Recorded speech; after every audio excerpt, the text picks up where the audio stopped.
நான் என்னடா தப்பு பண்ணேன்? எங்க அப்பா செஞ்ச தப்புக்கு என்ன தண்டிச்சீங்க? பாவம் ஒரு பக்கம், பழி ஒரு பக்கம் ஆயிடுச்சுல்ல. வேற யாருக்கோ என்ன பேசி முடிவு பண்ணிருந்து அந்த மாப்பிள்ள என்ன வேண்டான்னு சொல்லியிருந்தா எங்க அப்பாவும் ஜெயில சூசைட் பண்ணிருக்க மாட்டாரு. நானும் இப்படி எமோஷனல் ஆகி அப்படி ஒரு பாவத்தை பண்ண துணிஞ்சிருக்க மாட்டேன். என்ன காதலிச்சு நீயே உன் அப்பா அம்மா பேச்சு கேட்டு என்ன கல்யாணம் பண்ணிக்க மாட்டேன்னு சொல்லிட்ட. அதனாலதான் நான் இப்படி ஆயிட்டேன்டா. என் வாழ்க்கை இப்படி நாசமா போனது காரணம் நீயும் உங்க அப்பனும் தான்டா. தண்டனைன்னு ஒண்ணு கொடுத்தா முதல்ல உங்க 2 பேருக்கும் தான்டா கொடுக்கணும். பண்ற பாவத்தெல்லாம் பண்ணிட்டு இப்ப எந்த முகத்தை வச்சுக்கிட்டு நீ என்ன பார்க்க வந்த? நல்ல வேலை உன்னை கல்யாணம் பண்ணிக்கிறதுக்கு முன்னாடி இந்த சம்பவம் நடந்தது. கல்யாணத்துக்கு அப்புறம் நடந்திருந்தா நீயும் உங்க அப்பனும் என்ன வாழா வெட்டியாக்கி அனுப்பிச்சிருப்பீங்கல்ல. அதுக்கு அந்த கடவுளுக்கு நான் நன்றி சொல்லிக்கிறேன். போ. எனக்கு அந்த பவித்ரா மேல இருக்க ஆத்திரத்தை விட உன் மேலதான் எனக்கு ஆத்திரம் அதிகமா இருக்கு. இத பாரு, உன் கோவம் நியாயமானதுதான். அங்க என்ன நடந்ததுன்னு தெரியுமா? நான் ஏன் உன்னை கல்யாணம் பண்ணிக்க மாட்டேன்னு சொன்னேன்னு தெரியுமா? உன்னை கல்யாணம் பண்ணிக்கிட்டா எங்க அப்பா தற்கொலை செஞ்சுப்பேன்னு சொல்லி மிரட்டினாரு. அதனாலதான் நான் அப்படி சொல்ல வேண்டியதா போச்சு. என் அப்பாவை நான் எவ்வளவோ சமாதானம் செய்ய பார்த்தேன், முடியல பிரியா. அதனாலதான் எங்க அப்பாவோட சண்டை போட்டு நான் வீட்டை விட்டு வெளியே வந்துட்டேன். இத நீ அப்ப செஞ்சிருக்கலாம்ல. அப்படி செஞ்சிருந்தேன்னா என் வாழ்க்கை இப்படி ஆயிருந்திருக்காதே. நீ இப்படி பண்ணுவேன்னு நான் நினைச்சு கூட பார்க்கல. ஒரு காரியத்தை எப்படி செய்யணுமோ அப்படி செஞ்சாதான் அதுக்கு மதிப்பு. செய்ய வேண்டிய நேரத்துல அதை செய்யாம விட்டுட்டா அது இப்படிதான் வந்து முடியும். நீ கவலையப்படாத.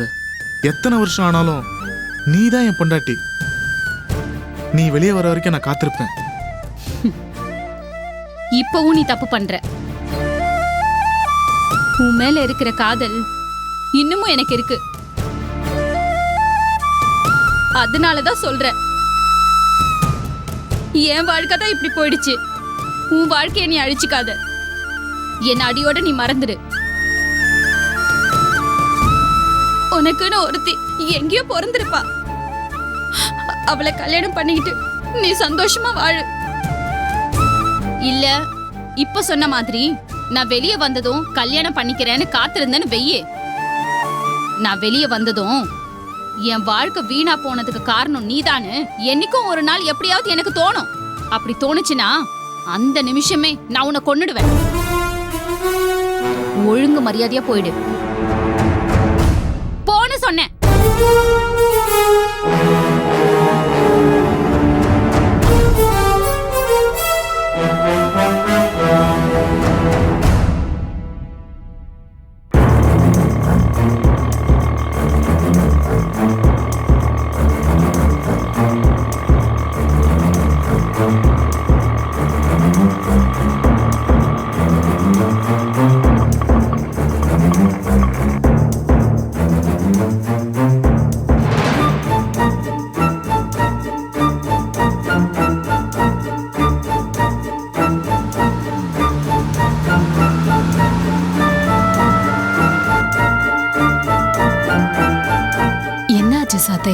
ஏதோ பிளக் ஒன்று அடைச்சிருக்குமா?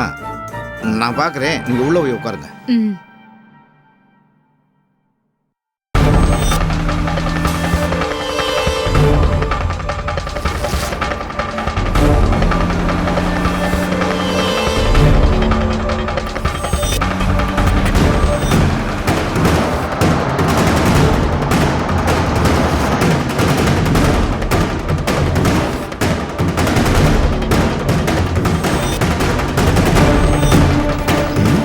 இவர் இந்த சாத்தியம் தானே?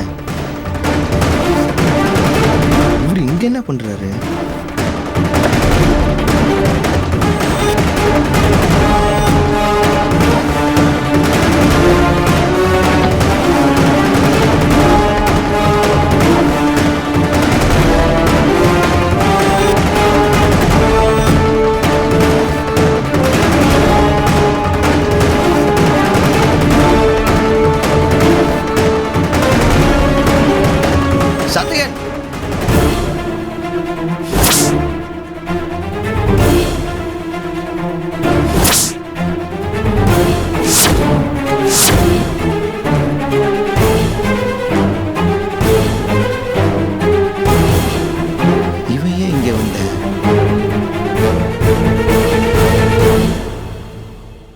யாரை தம்பி கூப்பிட்டீங்க? நீங்க சாத்தியம் தானே? இல்லையே, என் பேர் மாணிக்கம்ல. நேத்து நீங்க தானே சரி ஆஃபீஸ்க்கு வந்தீங்க? உங்க ஆபீஸ்க்கா? ஓ, நீங்க ஆட்டோவில் தான் சவாரி வந்தீங்களா? உங்க பொருள் எதுவும் தவற விட்டீங்களா? அதெல்லாம் ஒன்றும் இல்லைங்க. நேத்து நீங்க என்னோட ஆஃபீஸ்க்கு வந்து என்னோட சின்ன வயசு கதையெல்லாம் சொன்னீங்க, ஞாபகம் இருக்கா? நீங்க யாருன்னே தெரியலன்னு சொல்றேன்ல. நீங்க யாருன்னே தெரியாதப்போ உங்க சின்ன வயசு கதையெல்லாம் எனக்கு எப்படி சார் தெரியும்? என்னை மாதிரி யாரையோ பார்த்துட்டு அதை நான் தான் நினைச்சிட்டீங்க. இல்ல சார், எனக்கு நல்லா ஞாபகம் இருக்கு. நீங்க தான் வந்தீங்க, நீங்க தான் சொன்னீங்க. தம்பி, சொன்னதே சொல்லிக்கிட்டு இருக்காம கொஞ்சம் வழியை விடுங்க. ஆட்டோவில் சவாரி இருக்கு, நான் கிளம்பணும்.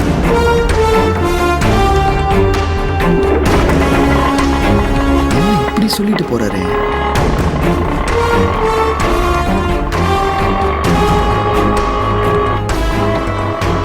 என்ன சத்யா, பிரபுவை குழப்பி விட்டுட்ட போல இருக்கு. ஆமாம்மா.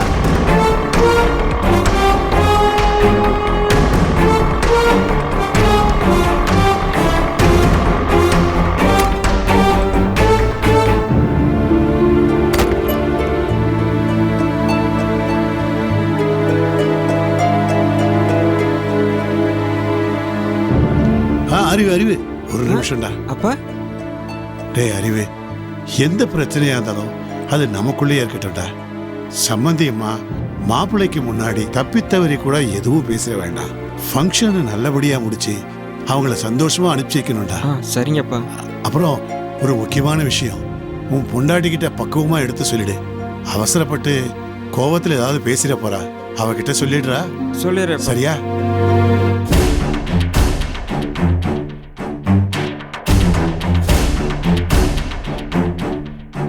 ஏண்டி, நீ சொன்ன மாதிரி நகையெல்லாம் ஒண்ணும் வைக்க போறது இல்லல்ல? மா, அதெல்லாம் வைக்கலமா. எத்தனை தடவை தான் சொல்லிக்கிட்டு இருக்கிறது? ஆமா, என்கிட்ட சொல்லிட்டேன்னு சொல்லிட்டு கடைசி நேரத்துல வச்சுட்டேன்னு வச்சுக்கோயேன், அப்புறம் மரியாதை இல்லாம போயிடும், பாத்துக்க. ஐயோ அம்மா, அதெல்லாம் வைக்க மாட்டேமா. தொணன்னு பேசிக்கிட்டு இருக்காத. ஏண்டி, உன் புருஷன் கொண்டு போய் வச்சிட போறாருடி.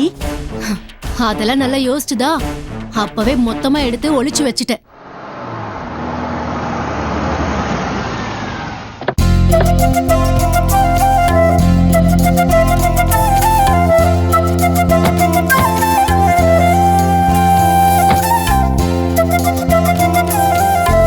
வாங்க மாப்பிள்ள, வாங்க சார். வணக்கம். உள்ள வாங்க.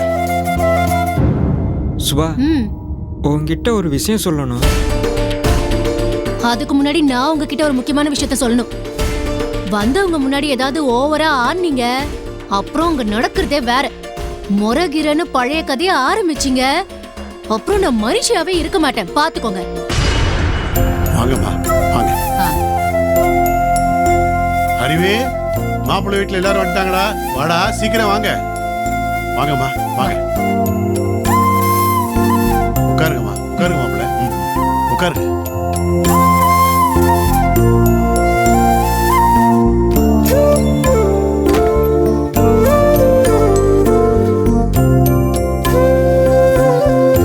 வாங்கம்மா, வாங்க மாப்பிள்ள. வாங்க தம்பி, வாங்க. சுபா, இவங்களுக்கு காஃபி கொடுமா.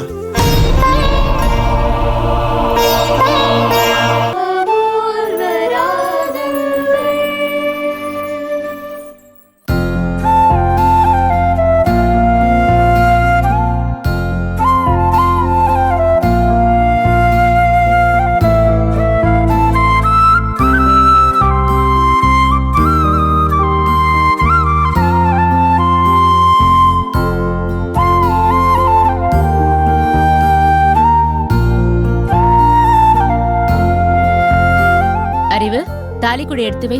என்கிட்ட இருக்குமா? என்னது இது? மாப்பிள்ளை வீட்ல இருந்து தாலிக்குடி எடுத்துட்டு வந்திருக்காங்க. நம்ம வழக்கப்படி பொண்ணு வீட்ல தானே செய்யணும். ஏன் அறிவு, உனக்கு தெரியாதா? உன் பொண்டாட்டி சொல்லலையா? செலவு மிச்சமாகட்டும்னு மாப்பிள்ளை வீட்லயே செய்ய சொல்லிட்டாங்க போல.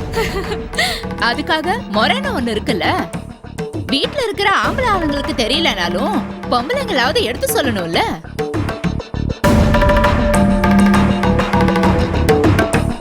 அதெல்லாம் நாங்க ஒண்ணும் சும்மாலாம் ஒண்ணும் இல்ல. எங்க வசதிக்கு ஏத்த மாதிரி நாங்க செய்யறோம்னு தான் சொன்னோமே. அவங்க தான் எங்களுக்கு பெருசாதான் வேணும், நாங்களே செஞ்சுக்கிறோம்னு சொல்லிட்டாங்க.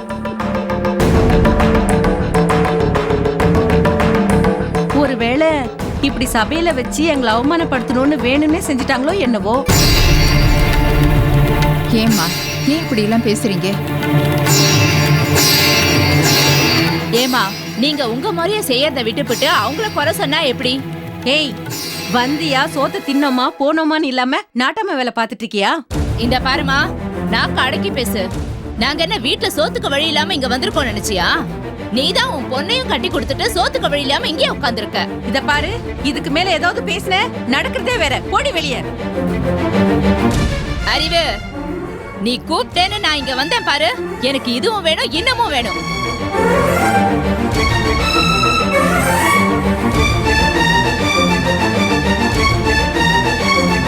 மாமா, இப்ப உங்களுக்கு திருப்தியா?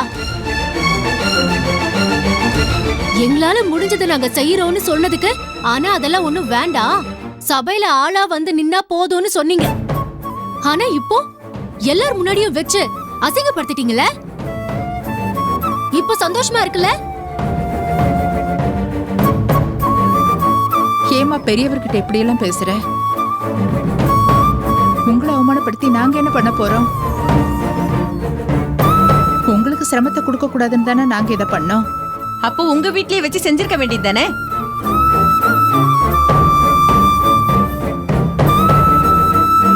பெரியவங்க நீங்களே இப்படி பேசினா எப்படி?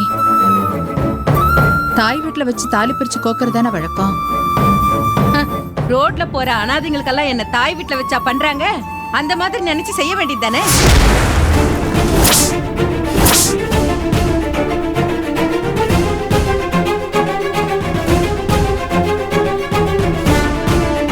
வயசுக்கு ஏத்த மாதிரி பேசுங்க. பவித்ரா ஒன்னும் அனாதை கிடையாது. பெரியவங்களாச்சேன்னு பாக்குறேன். இல்லனா என்ன பண்ணுவீங்க? எங்க வீட்டுக்குள்ள வந்து எங்களே மிரட்டுறீங்களா நீங்க? சம்மந்தி, மாப்பிள்ளை கிட்ட போய் மரியாதை இல்லாம பேசுறீங்க. உங்க மாப்பிள்ளைய பத்தி பேசின உடனே எப்படி ரோஷம் வருது? இவ்ளோ நேரம் என் மாப்பிள்ளைய பத்தி வந்தவங்க போனவங்க எல்லாம் கேள்வி கேட்டாங்களே, அப்ப எங்க போச்சு உங்க ரோஷம்?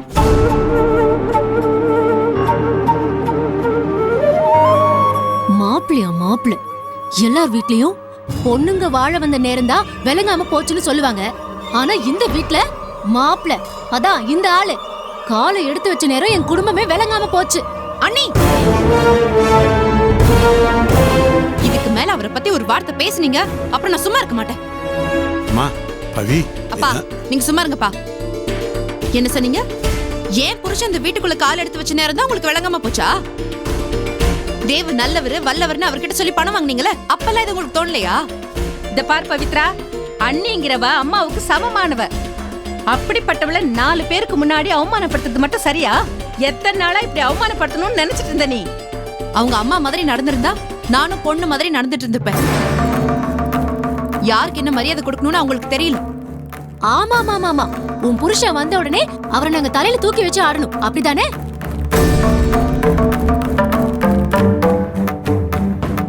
உங்களை தலையில எல்லாம் வச்சு ஆட சொல்லல, அவருக்கு கொடுக்க வேண்டிய மரியாதையை தான் கொடுக்க சொல்றோம். பிறந்த வீட்டை அவமானப்படுத்துறாங்க, அது உனக்கு பெருசா தெரியலையா? புகுந்த வீட்டை சொன்னதும் உனக்கு பெருசா தெரியுதுல? நீங்க நன்றியோட இருந்திருந்தீங்கன்னா நானும் உங்களுக்கு சப்போர்ட் பண்ணி பேசியிருப்பேன். நீங்க தான் நன்றி இல்லாதவங்களா இருக்கீங்களே. அப்போ நாங்க 4 கால் பிராணிங்கிறியா?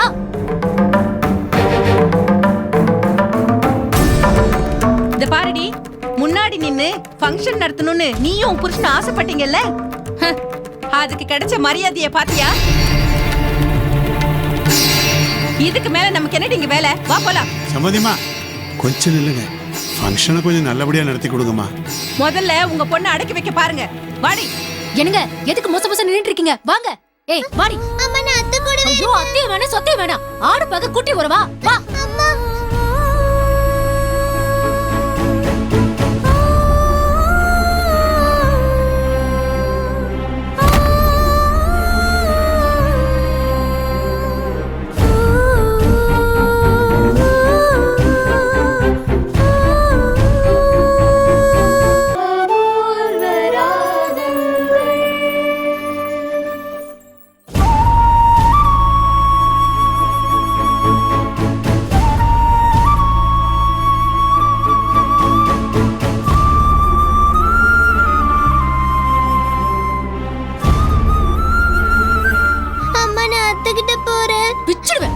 உட்காரு.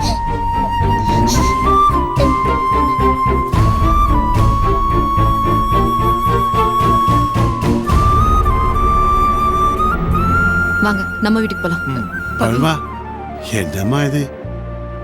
இதெல்லாம் நல்லபடியா நடக்கணுங்கிறதுக்காக தானே இவ்வளவு கஷ்டப்பட்டோம். சம்மந்திமா, நீங்களாவது எடுத்து சொல்லக்கூடாதா? பவித்ரா, உங்க அப்பா சொல்றதாமா சரி. மத்தவங்களுக்காக நாமையே இதை செய்யாம போனோம். சம்பிரதாயப்படி இத பிறந்த வீட்டுல தான் செய்யணும். இதை நிறுத்த வேண்டாம். இல்ல பாட்டி, அதெல்லாம் ஒண்ணும் வேணாம். இத பாருமா, உனக்கு எதுவும் கெடுதல் வந்துடக்கூடாதுன்னு தான் இதை செய்ய வந்தோம். இந்த சடங்கை நல்லபடியா நடத்தி முடிக்கணும். அதுதான் சரி. உன் அண்ணன் அண்ணி இல்லையேன்னு வருத்தப்படாத. அப்பா இருக்காரு, நாங்க இருக்கோம். உனக்கு ஒரு குறையும் இல்லாம நடத்தி முடிக்கிறோம். உட்காருமா, உட்காரு. வாங்கம்மா, வந்து ஆரம்பிங்க, வாங்க.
பெரியவங்க கிட்ட ஆசீர்வாதம் வாங்கிக்கோமா.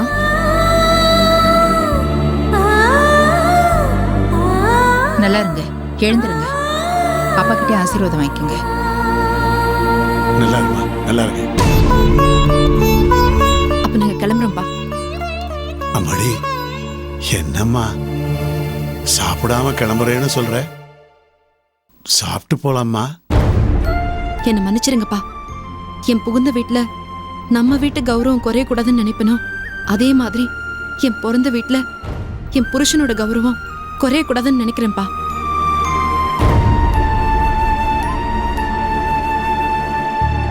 அவர் கௌரவத்துக்கு ஒரு களங்கம் வந்த பின்னாடி இந்த வீட்டுல கை நினைக்க எனக்கு மனசு வரலப்பா.